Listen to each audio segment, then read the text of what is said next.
All right, welcome to the Remarketing Podcast. My name is Jerome Lewis. I am your host, and I want to tell you a little bit about our structure, right? So our content is about marketing, tech, and business leadership, and we are for real estate agents, real estate investors, and real estate entrepreneurs. Our two purposes. One, Lillian, our purpose is to spotlight you, your business, your service, or your product in a way that provides value to you, including market exposure and content creation. Purpose number two, to educate and inform our audience and our listeners. All right. So, Lillian, I'm excited to have you here. Could you please tell us a little bit about yourself and your Absolutely. business? Yes. So, thank you for having me. My name is Lillian Chukwueze. I'm a real estate agent here in Pennsylvania, specializing really in Philadelphia, but I work all over Pennsylvania. And I have been an agent for a year and a couple months, but I actually started out wholesaling for my first 2 years. Um, and now that I've been an agent for quite some time, things have definitely picked up on the agent side, and I'm really excited. I'm thankful to be on here with you, Jerome. And my business is pretty simple right now. Just being an agent, dealing with buyers and sellers, helping people get investment properties, and it's just a great time right now.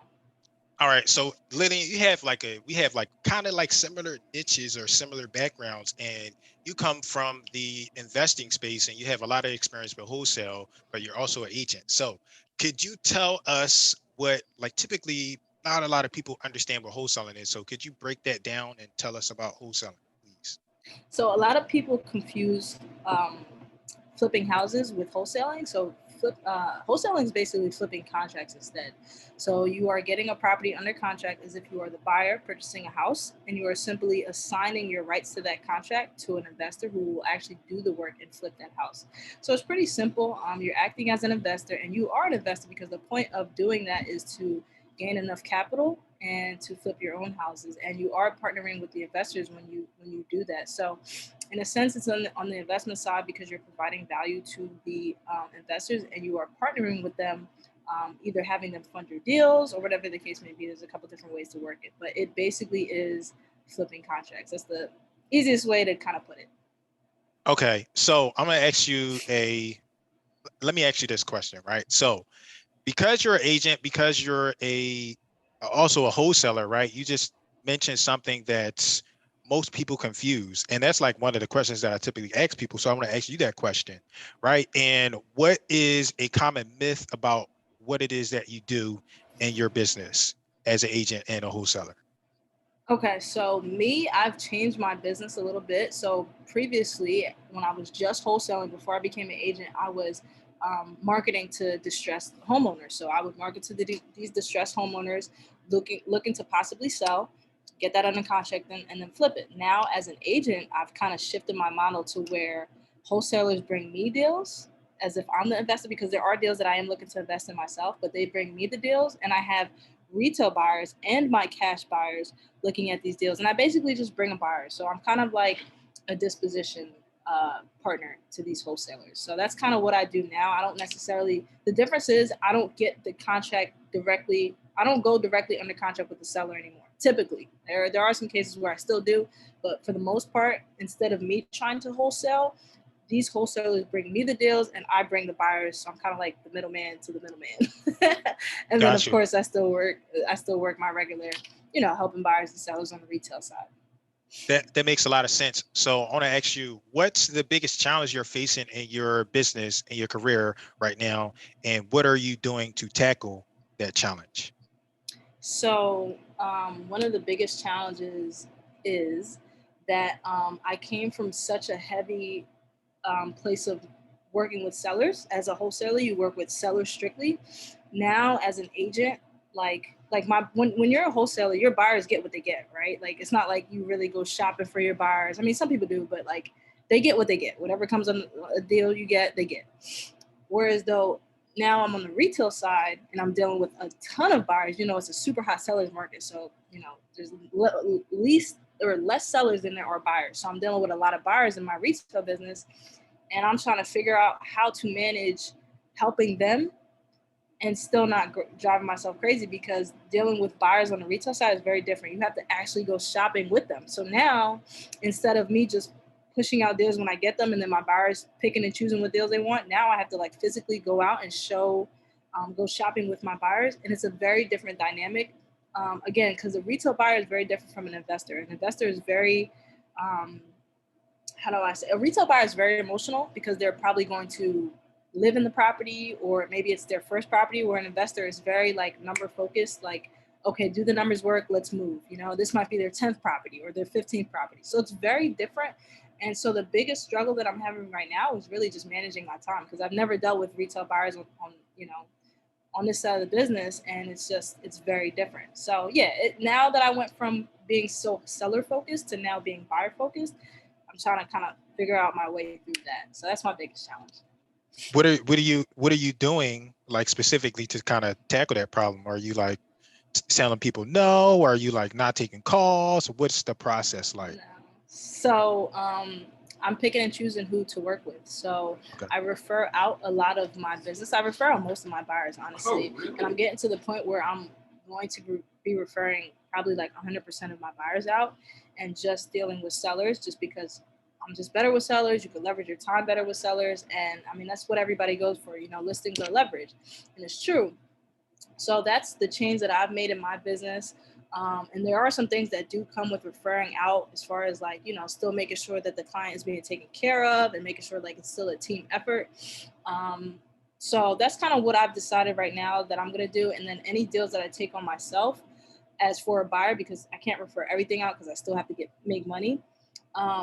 I utilize a showing agent sometimes, depending on, how serious the buyer is. Because the one thing that you run into if you're using a showing agent and you're paying them per property, you might end up seeing like 20 houses in a week, and then you're paying all this money out up front before you close a deal. And, you just got to be cognizant of that. So that's the shift I've made. And so far it's getting me by, and, we'll see how things continue to grow. All right, thank you. So I want to ask you, like, the question that we usually ask is like, what's the most important lesson you learned over your career?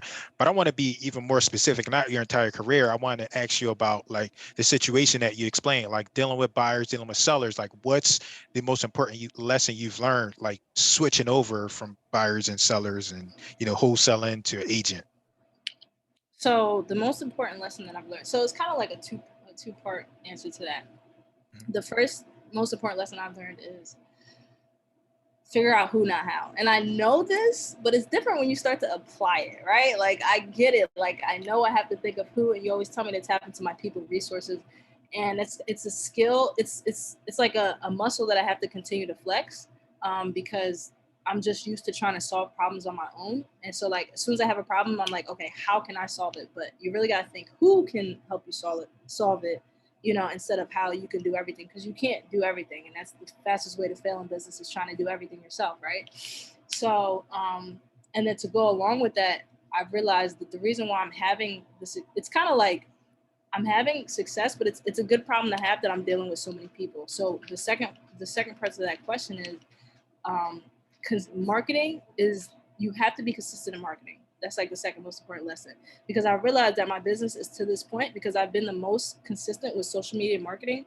Whereas though all my other forms of marketing, they worked, but they only worked to some point because I stopped after a while. Like I was doing cold calling, right? I was doing text message marketing. I was doing RVMs. I was doing bandit signs. I did mailers. Like I did everything for a period of time, 6 months, 8 months, whatever the case is. And then I stopped. But social media marketing has been, like posting on social media has been the most consistent, which is why I'm seeing the most amount of growth. And yeah, those are the two most important lessons that I've learned that I got to continue to implement. I like to hear that because I'm big on marketing. It's like, oh, people would jump in and they do marketing or whatever, and they like, it doesn't work. And it's like, well, Yeah. is that true? You sure about that? Because everything works. You just got to make sure you're consistent. So I'm happy to hear Right. that answer from you. And I also, like I admire your success in what you're doing because you're consistent. Most people are not Yeah. consistent. And that's what the problem is. You got to be consistent. So I appreciate that Right. answer from you. It's, the name of our podcast, remarketing. Real estate Yeah. marketing, like you got to keep marketing. It's not something that you do one time. So next question I Exactly. have for you, from your perspective, what is the most important personality strength that someone needs? Personality strength, personality trait or strength that someone needs to do what you do?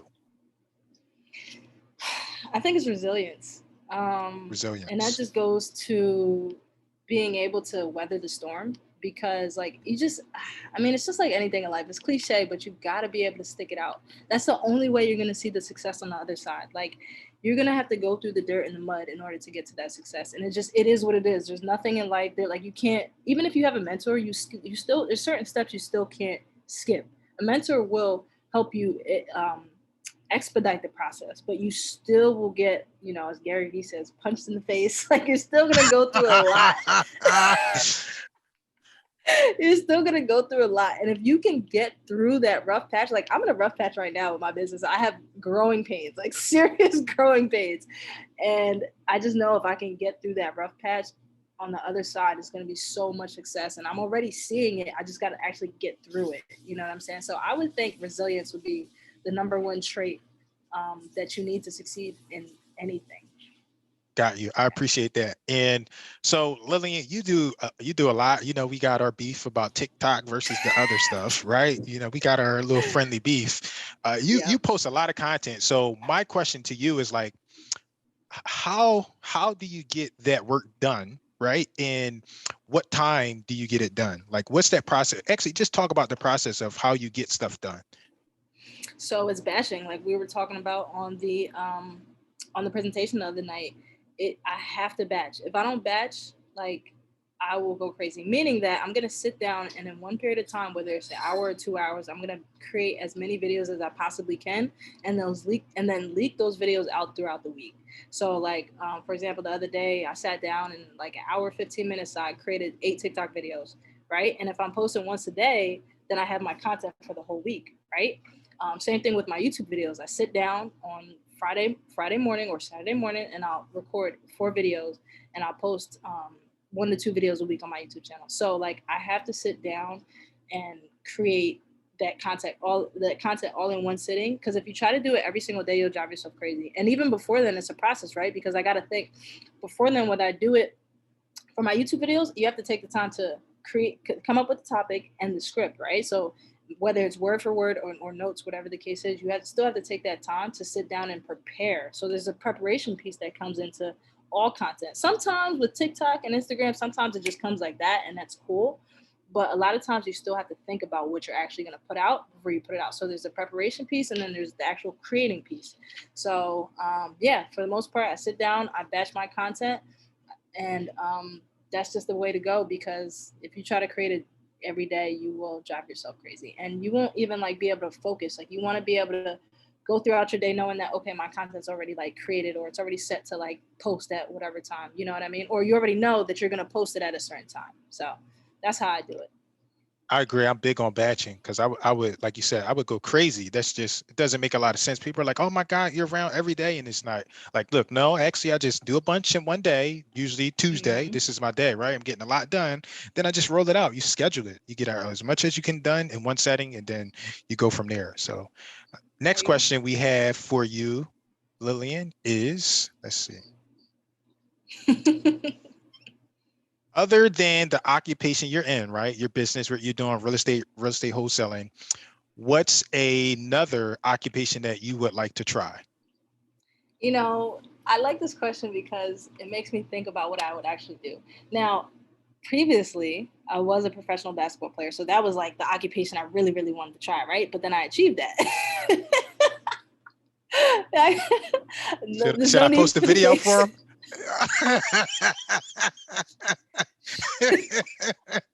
All right, I still want a rematch, but anyway.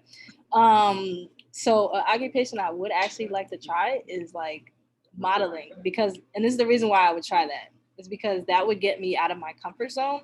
Um, the transition that I've had over this past year of just like taking my image seriously and just, changing certain things within myself. And I feel like modeling would really take me out of the box and force me to be uncomfortable, because it's still weird. Like, even though I post a lot, it's still weird to like see myself as much as I see myself. So I feel like that will help me grow in like a mental capacity. And I think that would just teach me more about, dressing and everything like that. And it's actually Yeah. really fun to me. Like, I actually really enjoy getting dressed up. I just gotta have somewhere to go. Most women do, and I think that's a really good like career, or even just hobby. Like I would consider like modeling, because I really do think it would like help with a lot of females, like with their feminine grace. So Yeah, and I'm gonna confidence. hold on to that. Yeah, absolutely, absolutely. Yeah, That's a good one. I'm gonna remember that, yeah. because I'm Yeah, gonna look. I kind of do it myself a little bit. Like when I take my picture, all the pictures you see on my Instagram are all taken by me, and I'm not modeling, but like I'm doing certain things. I'm trying to look good or whatever the case is. Like I'm putting effort into those pictures when I take those pictures. So I'm And you can somewhat, tell there's a yeah, difference. like People always, oh, yeah, you just this, you just that. I'm very big on image, and you can tell when somebody tries versus when they don't try. And not a lot of right, people are going to say something, but I will, and you can tell the difference when you try and when you don't. And the you know right. your current pictures and where you put effort, they are really good compared to the other ones. So keep up the Oh, good work. okay, Yeah, okay. Thank you. modeling, that is really good. I'm going to say, because it could probably bring like, just like, this is a different subject, like women, like it could really help you with like that feminine grace. That's such Hmm. a that's really a good suggestion. So I'm going to start Yeah, suggesting that, or thinking about that, like maybe some classes and stuff that people can take. So yeah, we went absolutely. we with that question, we headed down a personal route. So that's a perfect transition into the personal questions that I have for you. So I got three personal questions for you. And the first one is, what is your biggest failure and what have you learned from that experience? Okay, so to me, I really take failures, like I really do take them as lessons. So nothing really failed to me, but I will say that one of the biggest lessons that I took was when I was doing network marketing.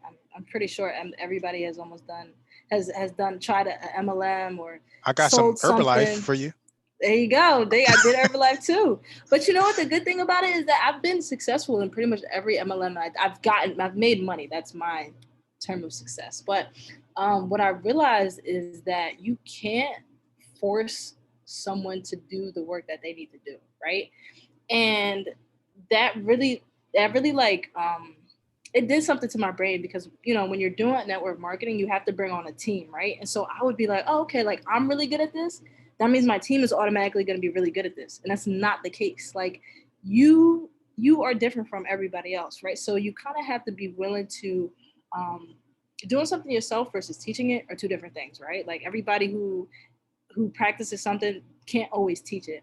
And so I really learned about building a team. There's so many lessons that I've learned.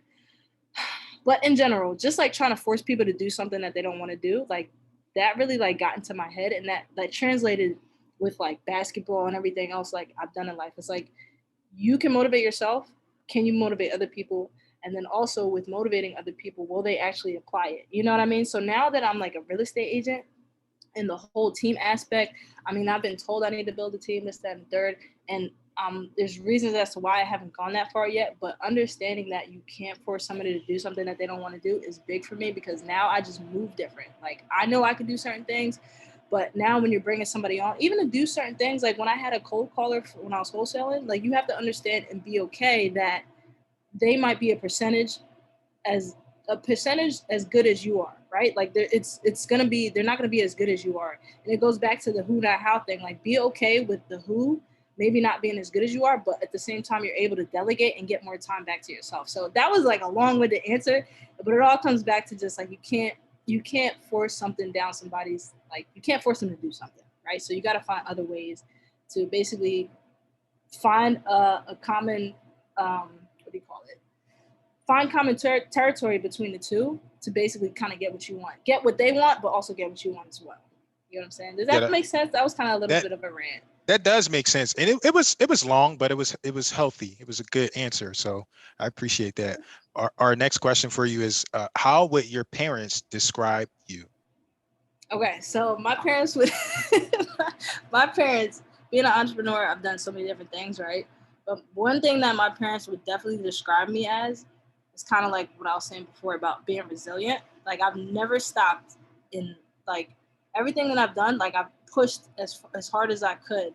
You know what I'm saying? And being an agent now, like they see like the growth. Like it's like you don't realize like everything you do is leading up to whatever like that you're gonna be or whatever you're trying to do. Like all the steps that I took, all the different businesses that I've done before, like it led me to this path of being an agent. And that's why I'm seeing so much growth, because I've learned all these lessons in the past.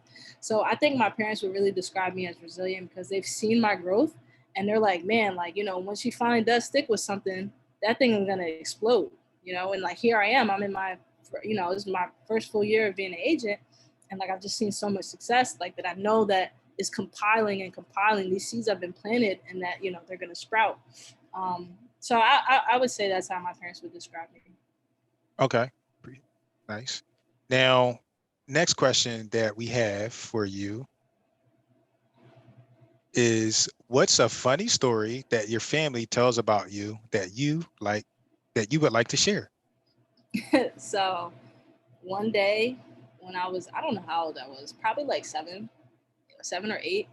One day I stayed home from school and I was jumping on the couch, and I stayed home because I was like sick or whatever, kind of, not really, but I stayed home and I was jumping on the couch. Next thing you know, I fell and my knee went back and hit my mouth and knocked 2 of my teeth out. Right, this was when I was a kid, so.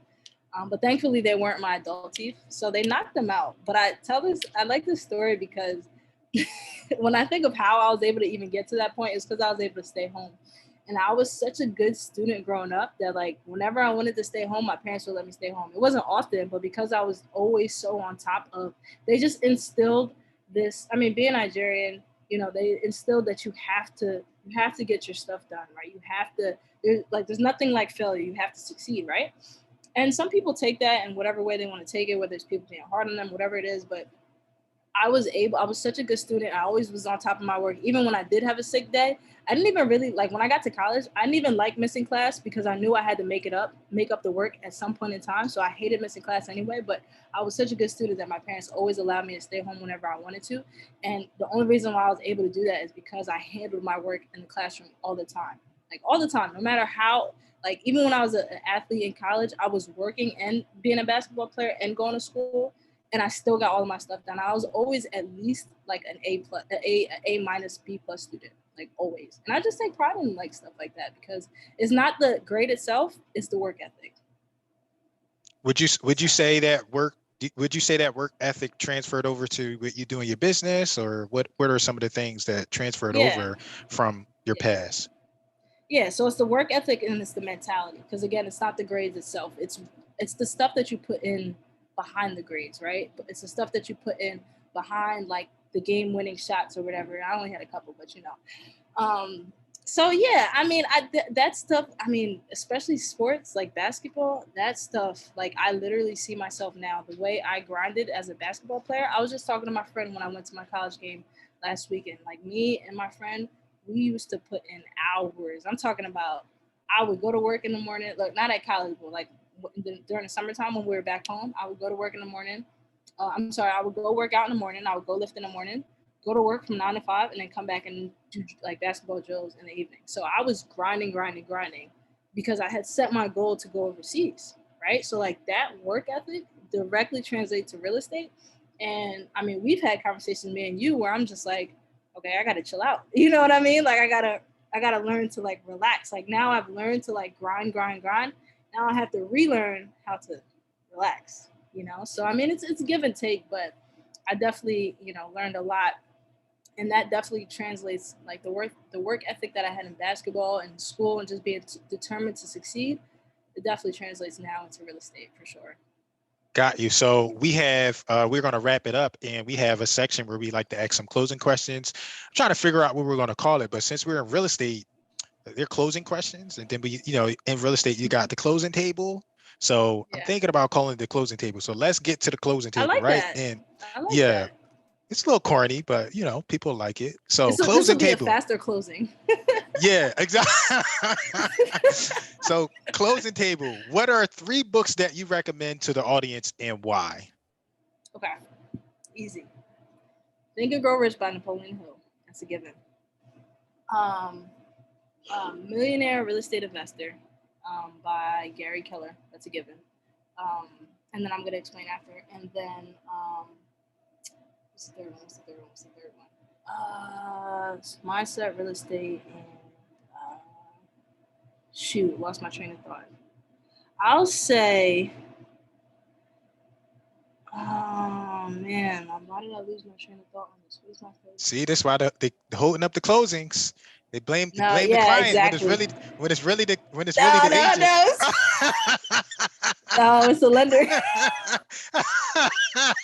All right, Holding just up the for the sake closing. of, what is my favorite? Honestly, I just hate to give the cliche book, but Rich Dad Poor Dad changed my mentality too. It is what it is. Like, I would say those are three books you should definitely read. So, uh, Think and Grow Rich is just a straight like mindset book like that. I think a lot of people don't reach that level of just like openness in their mind, like just being able to understand that you can, not that you could think yourself into being rich, but it is a proponent of how to get to that point.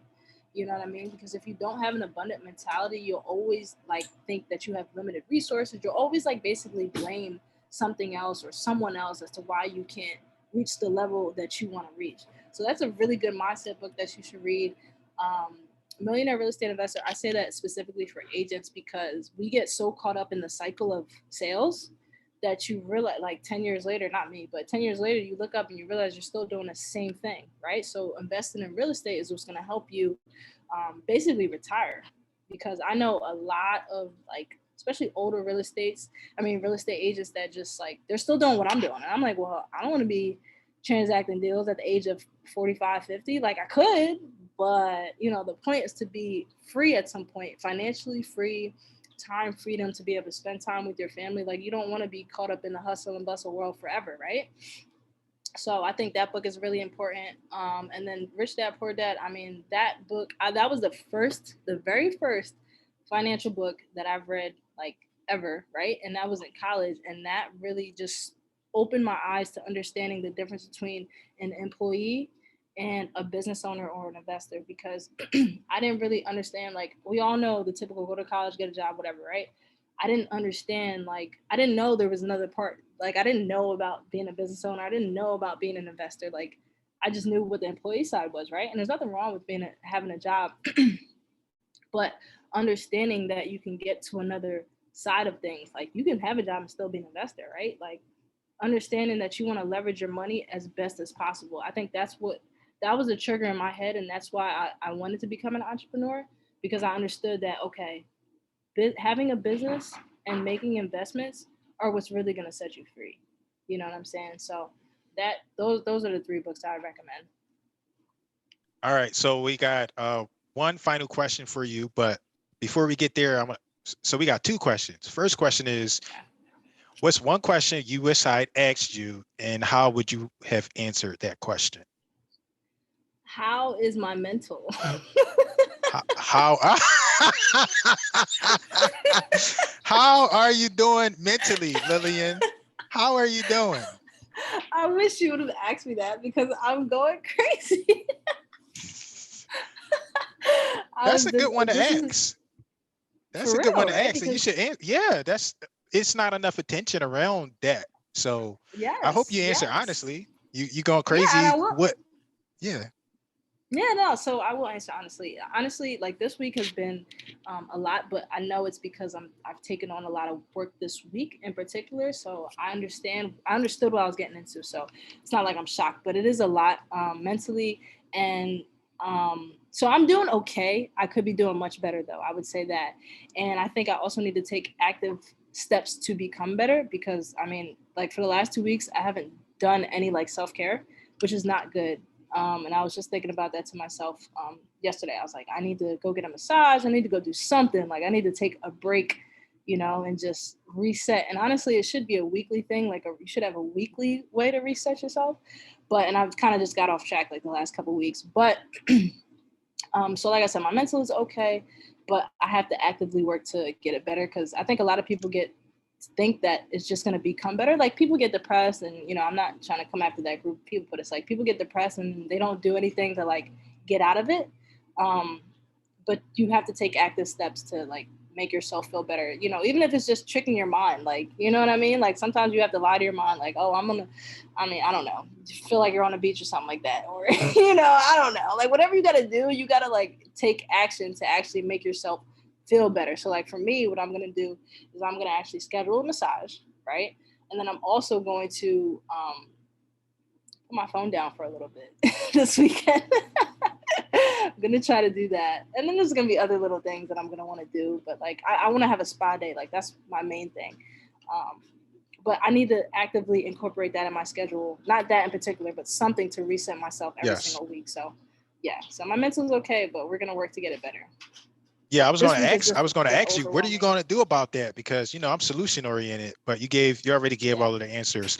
That leads me to think of another question that I typically like to ask people, and that question is like, what's the best way somebody can provide you immediate value in your personal life or your business life? What can someone do for you? Hmm.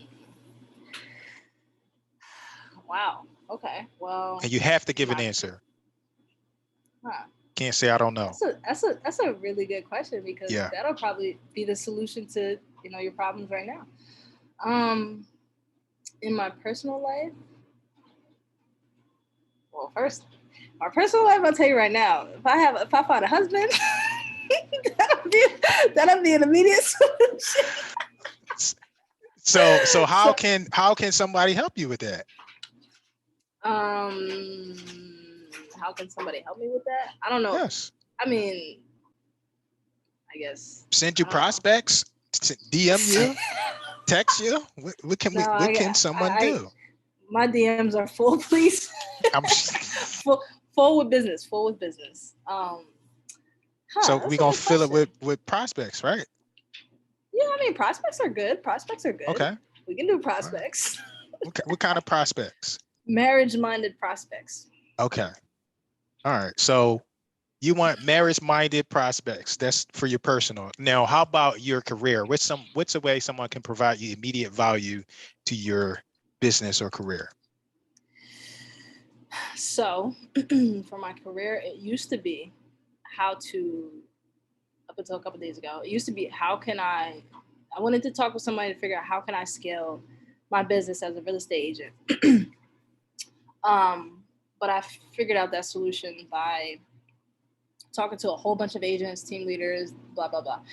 And that's just not the direction that I want to go in. So right now, I mean, you are kind of you're my solution as far as like growing different parts of my business.